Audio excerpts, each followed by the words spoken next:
moins loin, moins longtemps et surtout moins cher. Dans un contexte marqué par des tensions géopolitiques, une crise énergétique mondiale et une inflation qui pèse sur le pouvoir d'achat, les Français revoient leur projet de vacances à la baisse pour l'été 2026. Selon une étude IFOP réalisée par l'Alliance France Tourisme, seuls 37% d'entre eux se déclarent certains de partir contre 50% l'an dernier et 71% d'entre eux envisagent de rester en France, en privilégiant notamment des solutions d'hébergement gratuit par des séjours chez des proches. C'est vrai que le choix de la destination, là, on réfléchit à 2 fois avant de partir quelque part quand même. L'avantage, c'est qu'on a une maison de famille et que du coup, ça minimise les coûts et les dépenses des vacances. On les a pris avant l'invasion américaine au Moyen-Orient, on va dire. C'était peut-être la première semaine où ça commençait à chauffer, donc les prix n'étaient pas encore à ce niveau.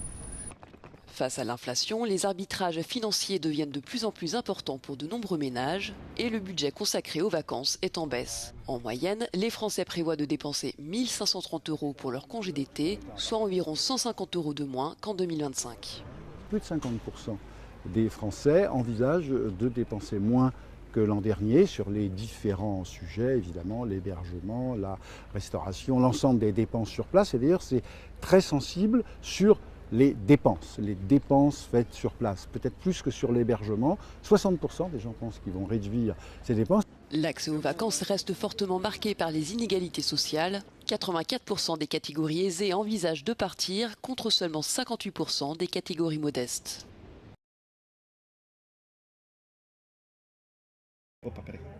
Au large de Rio de Janeiro, une scène inhabituelle se joue depuis quelques semaines. Le porte-hélicoptère amphibie français Dixmude côtoie les côtes brésiliennes dans le cadre de la mission Jeanne d'Arc 2026. Plus de 150 jeunes officiers français qui terminent leur formation apprennent ici à opérer main dans la main avec leurs homologues brésiliens afin de renforcer les liens stratégiques entre Paris et Rio. Cette mission permettra surtout de faciliter le partage de connaissances et l'échange de bonnes pratiques en matière de technique, tactique et de procédures. Les objectifs sont multiples. Le premier, c'est de travailler notre interopérabilité entre donc, les forces armées brésiliennes et les forces armées françaises. Et le deuxième, c'est de travailler nos procédures conjointement pour être en mesure d'être projetés sur une opération aux côtés des forces armées brésiliennes. Avec cette mission Jeanne d'Arc, la marine française assure ainsi la sécurisation des zones d'intérêt immédiat de la France et de l'OTAN et maintient une capacité de réaction rapide dans cette région du globe. Mais cette opération n'est pas seulement bénéfique à la France, comme l'explique le capitaine Luiz Felipe de Almeida Rodrigues. Essa operação envolveu quase 2.000 militares, como eu disse, começou em atividades de treinamento ainda no Complexo Naval da Ilha do Governador, no Rio de Janeiro, e depois com uma fase no mar, com os navios anfíbios e os navios escolta, as fragatas, e agora culminando com a Opération Amphibia, onde tivemos esse desembarque. Si la mission évolue actuellement dans l'Atlantique, ça ne devait pas être le cas initialement. Lors de son lancement, c'est vers l'Indo-Pacifique que le porte-hélicoptère s'est dirigé. Mais quelques jours après la traversée du canal de Suez, la guerre déclenchée par les États-Unis et Israël au Moyen-Orient a contraint la marine française à revoir ses plans. Le roi Charles III d'Angleterre a salué les relations de longue date entre son pays et les États-Unis lors d'un somptueux dîner d'État à la Maison-Blanche mardi soir, dans le cadre d'une visite de 4 jours marquant le 250e anniversaire de l'indépendance américaine. The story of Britain and America is one of reconciliation from adversaries to the closest of allies, not always perhaps following the straightest path. Tonight, we are here to renew an indispensable alliance which has long been a cornerstone of prosperity and security for both British and American citizens. Charles III a également repris le ton de son discours précédent devant le Congrès, où il avait lancé une série d'avertissements nuancés appelant à la coopération internationale dans les affaires mondiales. In the immediate aftermath of 9/11, when NATO invoked Article 5 for the first time, and the United Nations Security Council was united in the face of terror, we answered the call together, as our people have done so for more than a century. Today, Mr. Speaker, that same unyielding resolve is needed for the defense of Ukraine and her most courageous people. Enfin, le roi a adopté un ton plutôt enjoué, moqueur et subtil à l'encontre de son hôte lui-même. Indeed, you recently commented, Mr. President, that if it were not for the United States, European countries would be speaking German. Dare I say that if it wasn't for us, you'd be speaking French. Trump, quant à lui, n'a pas semblé s'en formaliser, félicitant le roi Charles pour ce qu'il a qualifié de discours fantastique. Le roi quittera les États-Unis ce jeudi.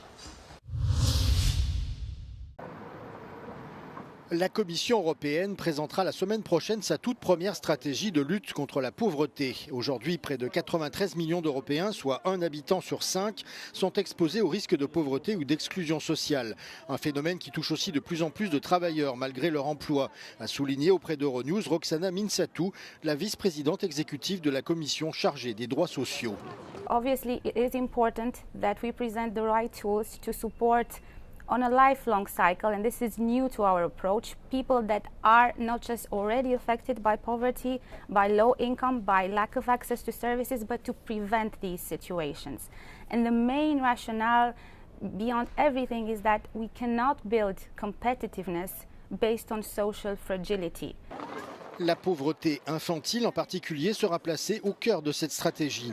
We will present a reinforced child guarantee, which is our main tool to make sure that children are not affected by their families' vulnerabilities, and that we are helping them go to school, have access to medical health care, to support services.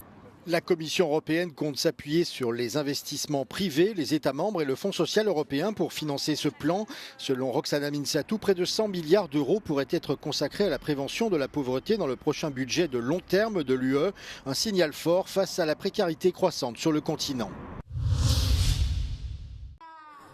Des frappes israéliennes sur Gaza ont tué au moins 5 personnes mardi. Parmi les victimes figurait un garçon de 9 ans qui ramassait du bois de chauffage dans la partie est de la ville de Khan Younes lorsqu'il a été tué par des tirs israéliens selon les autorités de l'hôpital Nasser.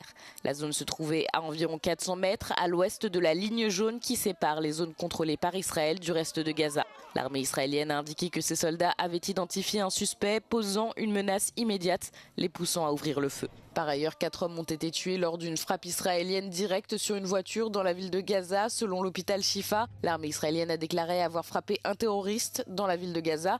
La cible serait un responsable du Hamas, Ilian Al-Shanbari. Selon les responsables de la santé de Gaza, dirigé par le Hamas mais considéré fiable par l'ONU, depuis le cessez-le-feu d'octobre entre Israël et le Hamas, les forces israéliennes ont tué au moins 818 Palestiniens. En parallèle, les efforts d'évacuation des enfants gazaouis malades ou blessés continuent. Lundi, un groupe de 81 d'entre eux ont rejoint la Jordanie pour recevoir des soins médicaux.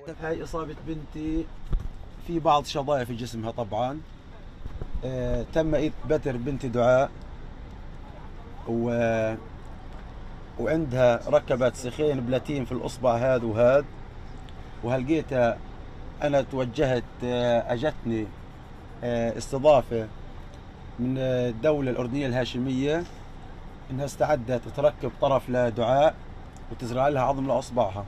Ces opérations s'inscrivent dans le cadre d'une initiative jordanienne visant à fournir des soins médicaux d'urgence à 2000 enfants gazaouis. Le ministère libanais de la Santé a déclaré que les frappes israéliennes de mardi ont tué 8 personnes, dont 3 secouristes dans le sud du pays. Ces frappes interviennent alors que les violences se poursuivent au Liban, malgré un cessez-le-feu en vigueur entre Israël et le Hezbollah, les deux camps s'accusant mutuellement de violation de la trêve. Peu après avoir émis des nouveaux ordres d'évacuation, les médias d'État ont indiqué qu'Israël avait mené des frappes aériennes dans tout le sud, touchant des cibles qui semblaient toutes se trouver en dehors ou à la limite de la ligne jaune, une zone tampon occupée par l'armée israélienne qui s'étend sur 10 km. L'ONG Amnesty International a exhorté Israël mardi à cesser de détruire des biens civils dans le sud du Liban. Le ministre israélien des Affaires étrangères, Gideon Sa'ar, a affirmé que la zone tampon était nécessaire pour protéger les habitants du nord d'Israël. Israel has no territorial ambitions in Lebanon. Our presence in the areas by our northern border serves one purpose: protecting our citizens. Le ministre israélien des Affaires étrangères a refusé de commenter le fragile cessez-le-feu avec le Hezbollah. Il a également refusé de dire si Israël pourrait étendre ses opérations militaires au-delà du sud du Liban. Par ailleurs, une source militaire israélienne a affirmé que 2 réseaux de tunnels qui servaient de zone de rassemblement aux forces d'élite du Hezbollah avaient été détruits dans la ville de Kantara. Les dirigeants mondiaux se sont réunis en Colombie pour discuter des moyens d'accélérer la transition vers l'abandon des combustibles fossiles.